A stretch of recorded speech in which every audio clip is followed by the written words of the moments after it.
Assalamualaikum warahmatullahi wabarakatuh. Saya Evaliana Hilda Putri Juniana, NIM 20105011045, Fakultas Farmasi Universitas Wahid Hasim Semarang. Di sini saya akan memberitahu bagaimana cara menggunakan SPSS untuk mengerjakan kasus yang ada pada P4 Praktikum Statistika Farmasi. Di sini terdapat data view dan variabel view. Pertama yang kita buka adalah variabel view. Pada name, sekarang kita akan mencari nilai rata-rata dari data tersebut. Yaitu yang pertama kita klik analyze, kemudian kita pilih deskriptif statistik, selanjutnya kita klik deskriptif. Kemudian kita pindahkan lokal ke variabel dan impor ke variabel. Setelah itu kita klik option dan kita di sini akan mencentang min dan membuka centang yang ada di dispersion. Setelah itu kita pilih variabel list pada display order. Setelah itu kita klik continue. Setelah kita mengisi pada tabel deskriptif tersebut, sekarang kita klik OK. Nah, di sini kita sudah mengetahui berapa nilai rata-rata pada lokal dan impor, yaitu nilai rata-rata pada lokal yaitu 0,5870 dan nilai rata-rata pada impor yaitu 0,5095. Nah, di sini kita sudah mengetahui nilai dari Mann-Whitney atau UJU yaitu sebesar 162,500. Kesimpulannya yaitu, uji Mann-Whitney dapat kita gunakan pada saat pengujian non-parametri. Pada data tersebut, sampel tidak harus diambil dari populasi yang terdistribusi normal. Uji Mann-Whitney dilakukan dengan membuat ranking data dalam bentuk meningkat atau menurun. Bila kita simpulkan bahwa hasil dari output data tersebut adalah nilai rankingnya adalah 1,50. Dan hasil dari output Mann-Whitney adalah 0,00. Yang bisa kita artikan bahwa nilai ranking pada data tersebut sudah terdistribusi normal karena nilainya lebih dari 0,05. Sedangkan hasil output Mann-Whitney belum memenuhi syarat parametri dan tidak terdistribusi normal. Nah, setelah tadi kita mengisi variabel view, sekarang kita mengisi pada data view. Untuk mencari uji Mann-Whitney atau uji U, yaitu yang pertama kita klik analyze, kemudian kita pilih non-parametric test, kemudian di sini ada legalisasi dialog, kita klik, kemudian kita klik to independent sample. Setelah itu kita pindahkan merek minuman ke grouping variabel dan kadar sakarin kita pindah ke tes variabel list. Di bawah sini terdapat define group. Kita isi grup yang pertama yaitu angka 1 dan grup yang kedua yaitu angka 2. Kita klik continue. Setelah itu di sini ada tes tipe. Kita centang pada Mann-Whitney atau disebut dengan uji U. Kemudian kita klik option. Kita centang pada deskriptif. Kemudian kita continue. Setelah itu kita klik OK. Nah, di sini kita sudah mengetahui nilai dari Mann-Whitney yaitu 162,500. Selanjutnya, setelah kita tadi mencari nilai normalitas pada data kasus ketiga dan keempat ini, sekarang kita akan mencari uji non-parametri dengan menggunakan metode Mann-Whitney. Yaitu yang pertama kita klik variabel view terlebih dahulu dan mengisi name yang pertama yaitu dengan merek minuman. Selanjutnya kita isi tipe dengan numerik, width dengan angka 8, desimal kita di sini nolkan. Label kita isi dengan merek minuman, Values di sini kita akan mengisinya yang pertama yaitu lokal, dan yang kedua yaitu import. Setelah itu kita klik OK. Selanjutnya missing kita nonkan, kolom kita isi 8, align kita isi dengan right, measure kita isi dengan scale, dan role kita isi dengan input. Yang kedua yaitu name kita isi dengan kadar sakarin.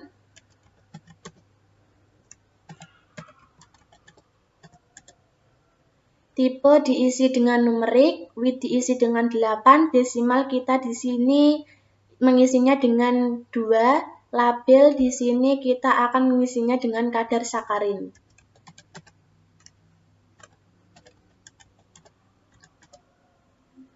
Kemudian values kita isi dengan non, missing kita isi dengan non, kolom diisi dengan angka 8, align diisi dengan right, dan measure diisi dengan scale, dan role diisi dengan input.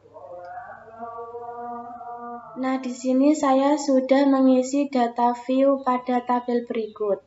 Kemudian sekarang kita akan mencari normalitas pada kasus tersebut, yaitu dengan cara yang pertama kita klik Analyze.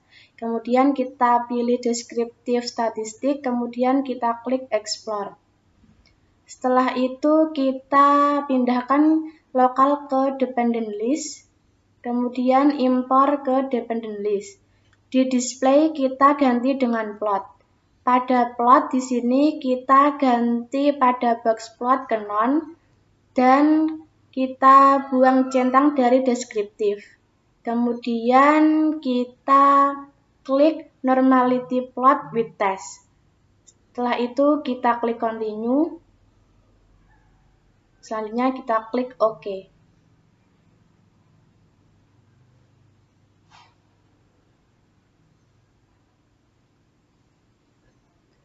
Nah, di sini kita sudah mengetahui berapa nilai Shapiro Wilk pada signifikannya, yaitu 0,517 pada lokal, dan pada impor nilai signifikannya adalah 0,017. Nah, selanjutnya sekarang kita akan mencari hasil dari output kasus ketiga dan keempat. Yang pertama yaitu kita akan mencari nilai normalitas pada data tersebut. Yang pertama kita klik variable view dan kita isi name dengan lokal, tipe dengan numerik, width dengan 8, desimal kita isi dengan 2. Label di sini kita isi dengan lokal.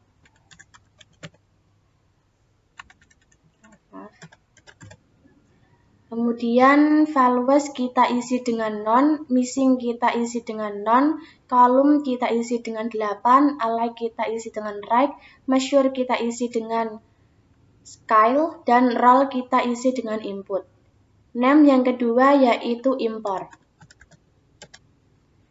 Selanjutnya tipe diisi dengan numerik, width diisi dengan angka 8, desimal di sini kita isi dengan 2, label kita isi dengan import. Values diisi dengan non, missing diisi dengan non, kolom diisi dengan 8, align diisi dengan right, measure di sini kita ganti dengan scale, dan role diisi dengan input.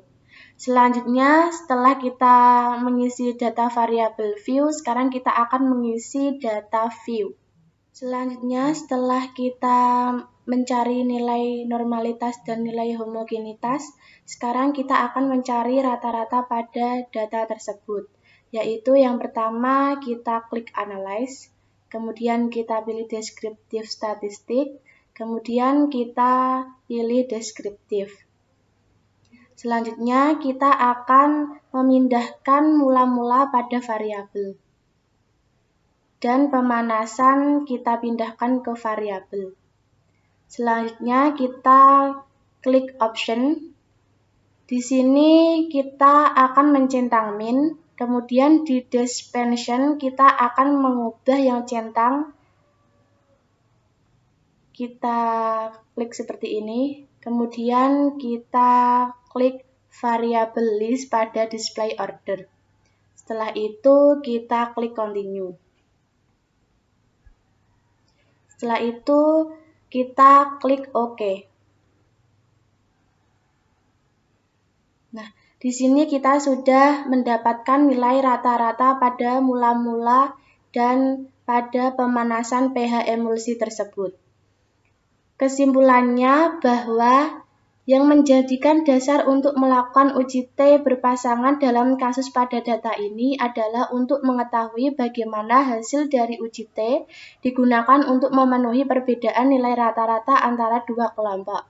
T-test independen digunakan untuk mengetahui perbedaan nilai-nilai rata-rata antara suatu kelompok dengan kelompok yang lain yang tidak saling berhubungan. Uji T yang termasuk dalam parametrik penggunaan asumsi data terdistribusi normal, sebaran data homogen dan sampel diambil secara acak. T-test independen sering digunakan dalam pengujian rencana eksperimen, bertujuan untuk membandingkan nilai rata-rata dua perlakuan. Data yang digunakan dalam pengujian t-test adalah data interval maupun data rasio, yang sudah memenuhi syarat parametri yang jika terdistribusi dan homogennya lebih dari 0,05. Data yang diperoleh dari sumber yang sama adalah di mana data tersebut diambil dari sumber yang sama dan saling berhubungan. Dari hasil uji t-test berpasangan ini, kita akan mengetahui hasil signifikan dari pH emulsi mula-mula dengan pH emulsi pemanasan tersebut, yaitu hasil analisis nilai signifikannya sebesar 0,055, yang bisa kita artikan bahwa nilai signifikan ini sudah memenuhi persyaratan dari normalitas dan homogenitas parametri, yaitu lebih dari 0,05. Nah, di sini kita sudah mengetahui hasil output dari uji t-test berpasangan, yaitu DF atau derajat kebebasan, yaitu senilai 11 dan signifikannya yaitu sebesar 0,00.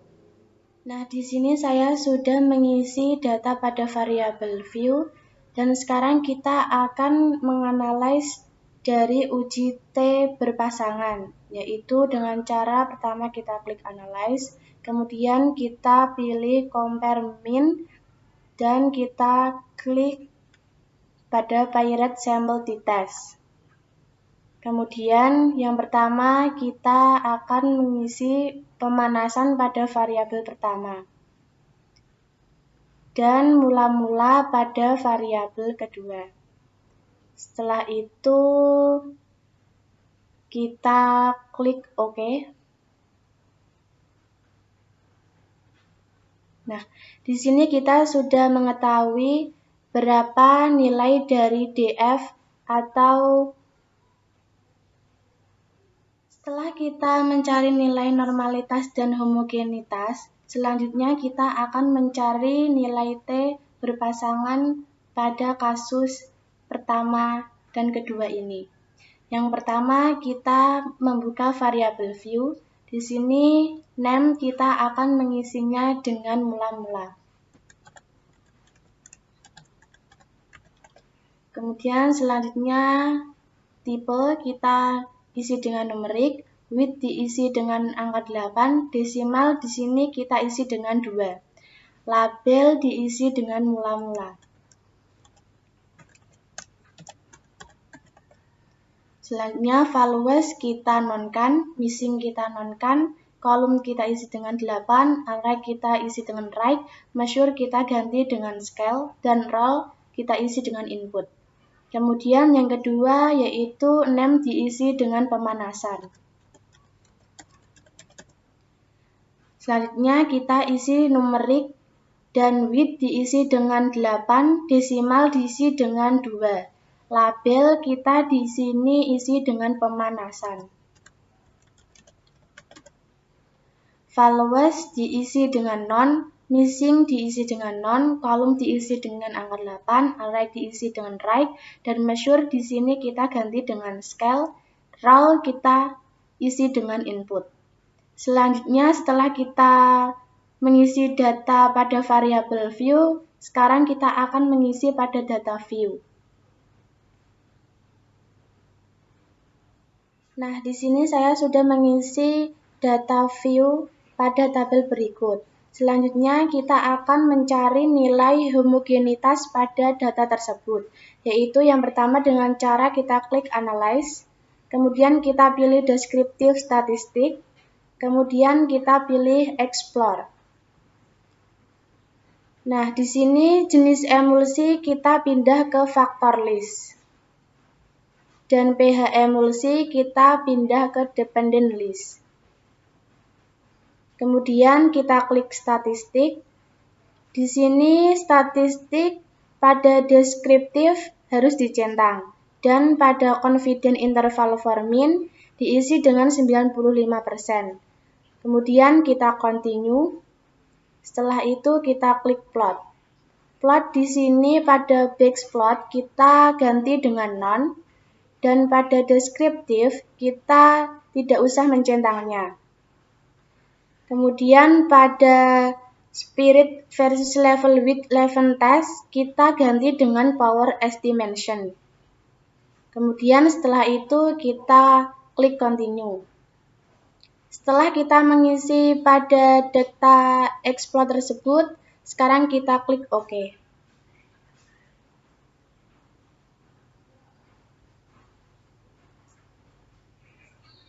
Nah, inilah hasil dari homogenitas pada data tersebut.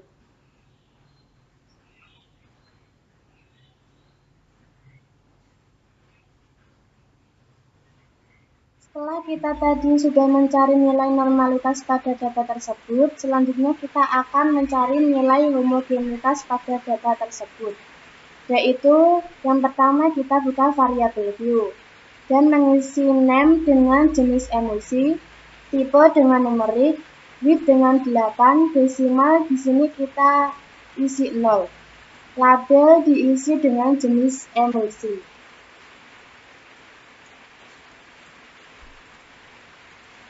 Kemudian values kita isi yang pertama kita isi mula-mula. Kita add. Kemudian yang kedua kita isi dengan pemanasan. Kita add. Setelah itu kita OK. Selanjutnya yaitu kita akan mengisi missing. Kita isi dengan none, column diisi dengan 8, align diisi dengan right, measure di sini kita akan mengganti dengan scale. Dan row masih sama yaitu menggunakan input. Selanjutnya yang kedua yaitu pH emulsi.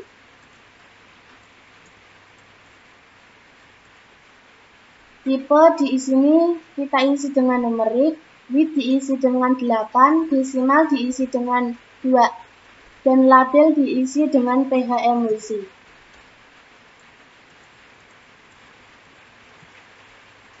Values kita nonkan, missing kita nonkan, kolom diisi dengan angka 8, align diisi dengan right, measure kita isi dengan scale, dan row masih sama yaitu menggunakan input. Selanjutnya kita akan mengisi data view pada tabel berikut. Nah, di sini kita sudah mengetahui hasil dari normalitas pada data tersebut. Nilai data tersebut yang menghasilkan output nilai DF atau derajat kebebasan untuk pH emulsi mula-mula adalah 12 dan pH emulsi panasan adalah 12. Sehingga penggunaan teknik Shapiro-Wilk untuk mendeteksi kenormalitasan data dalam penelitian ini bisa dikatakan sudah tepat. Kemudian dari output tersebut diketahui nilai signifikasi untuk pH emulsi mula-mula sebesar 0,182 dan hasil output nilai signifikan untuk pH emulsi pemanasan sebesar 0,006, yang artinya sudah terdistribusi normal. Maka dari itu boleh menggunakan uji T berpasangan. Nah, setelah saya mengisi data view pada tabel tersebut, Sekarang kita akan mencari nilai normalitas dan nilai homogenitas pada kasus tersebut untuk mengetahui apakah sudah memenuhi syarat parametri lebih dari 0,05 atau belum. Yang pertama, kita klik Analyze, kemudian kita klik Descriptive Statistic, kemudian kita pilih Explore. Setelah itu, kita pindahkan mula-mula ke Dependent List. Pemanasan kita pindah ke Dependent List. Kemudian di sini display kita pilih plot. Kemudian di sini plot kita akan mengisi dengan none dan centang normality plot with test. Kemudian di sini kita deskriptif hilangkan centangnya. Kemudian kita continue. Setelah itu kita pilih option. Kemudian kita klik Exclude Case List Twist. Kemudian kita continue. Setelah semua kita isi, kemudian kita klik OK.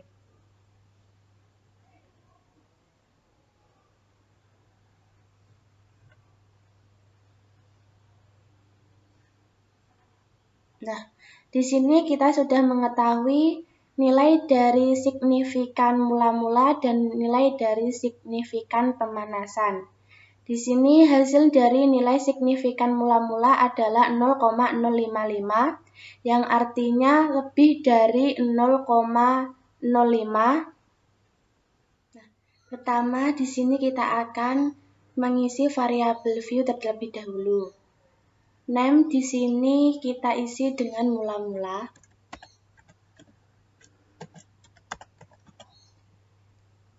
Tipe diisi dengan numerik, width diisi dengan 8, desimal di sini kita isi dengan 2. Label diisi dengan mula-mula. Kemudian followers kita isi none, missing none, kolom 8, alike diisi dengan right, measure diisi dengan scale, dan role kita isi dengan input. Name yang kedua yaitu kita isi dengan pemanasan.